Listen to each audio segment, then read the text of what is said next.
everyone, welcome to today's video. Today's video is going to be about how to recover Hulu without email address.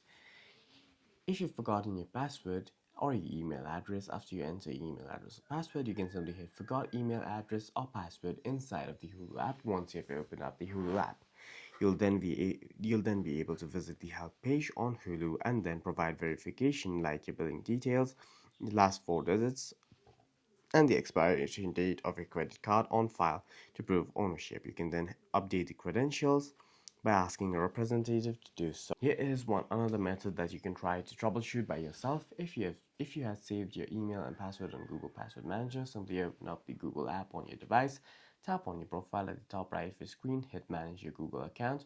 Once you're here, what you'll have to do is tap on security and sign in, scroll all the way down, hit password manager, search for Hulu, and if you had saved your password and your email on Hulu, it'll appear over here. For any further questions, please feel free to leave a comment down below.